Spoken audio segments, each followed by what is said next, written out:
Have you ever tried a creamy and delicious Mexican flan?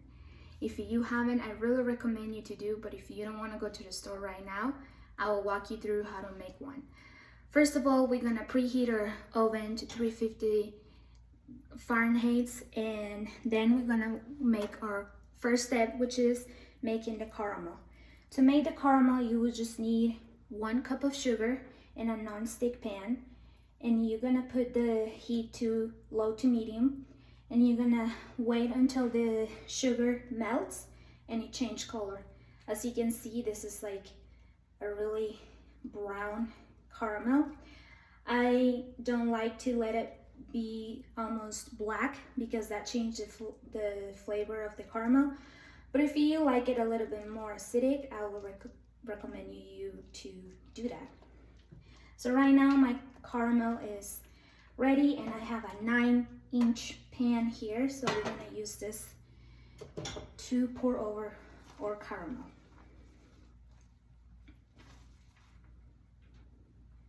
I'm gonna pour over our caramel.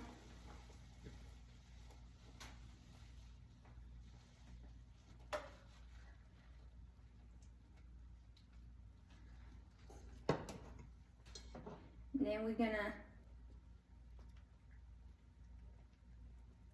make sure that all the pan has some caramel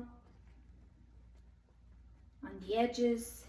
If you want to, you can go ahead and spread it here on the sides, but I just like it on the bottom. So now that we have our caramel ready, we are gonna do the custard. So for that, we need 5 eggs, we need cream cheese, we need vanilla, and we need a can of condensed milk and a can of evaporated milk. I'm gonna start putting my eggs on the blender. Try to be careful to not get any shell on the blender, but I usually pour it in one container first, but today I'm feeling a little bit wild. And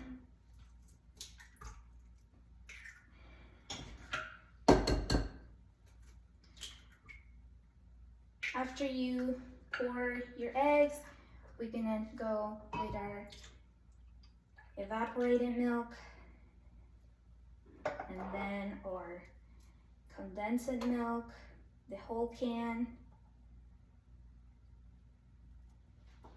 I like to use a spoon to get it all out.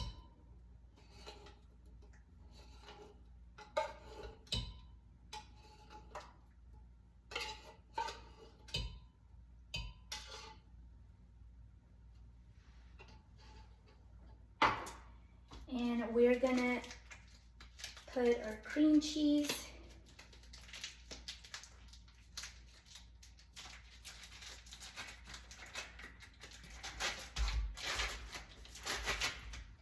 I like to do it by parts, but you can just pour it, the whole bar on it, and it will be fine.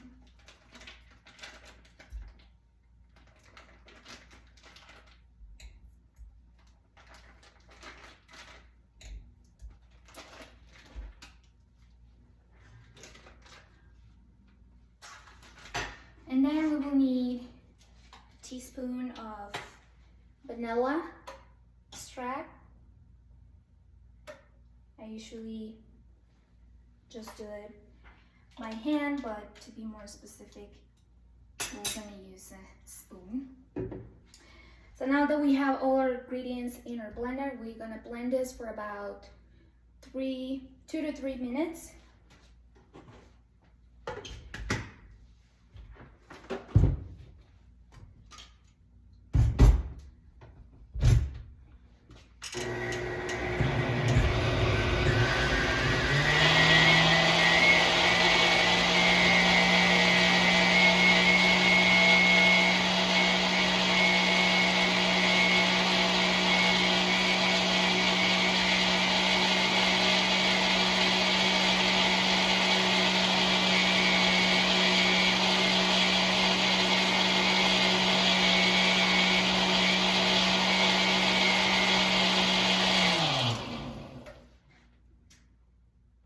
After a good blend, I like to go with a spoon and kind of like melt everything and mix everything here, because sometimes you have residue from the cream cheese on your blender. So I like to give it a good mix here on the sides, and then I keep blending for a little bit more.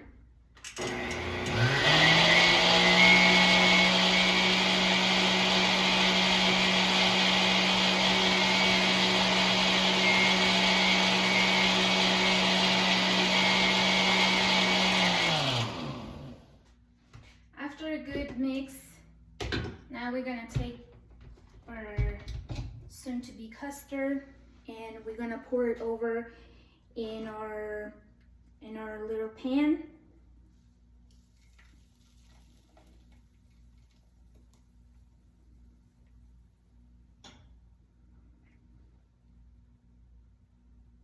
As you can see, it's just enough for a 9-inch pan.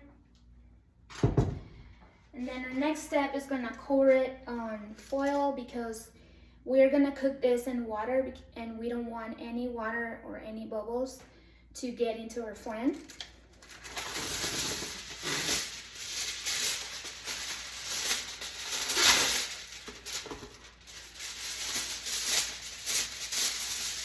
So we're gonna cover our pan and make sure that it's very secure.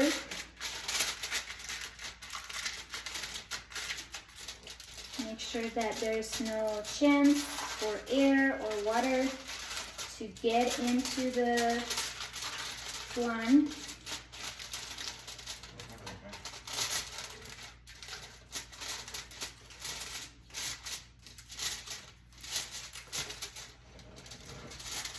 So it looks nice and very topped in. So as I said previously, we're gonna cook this in water, and for that you need a bigger container.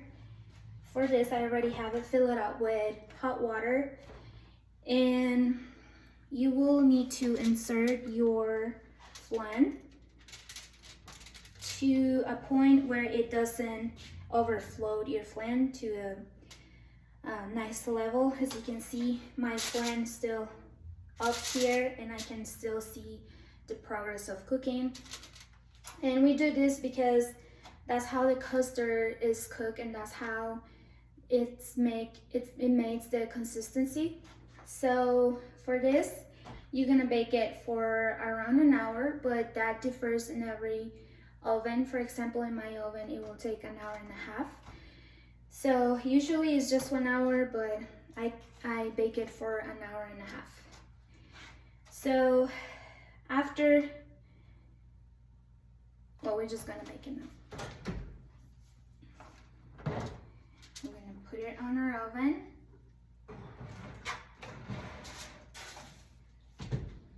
And we're gonna let it bake there for an hour and a half, as I say. And after it's done, you're gonna use some toothpicks to check the consistency, and if the toothpick comes out clean, it's ready. If not, you let it bake for more time. It doesn't matter how long, as long as it's cooked. After you bake it, you get it out, get out the pan and let it cool down, and then you have to put it in the refrigerator for about 5 hours. I usually leave it there the whole night, the whole day, until next day, but you can just let it cool down and put it in the fridge for 5 hours and it will be fine. After that, you take it out of the mold and you will have your flan ready. I hope you enjoy this recipe and I hope it's useful for you. Thank you so much.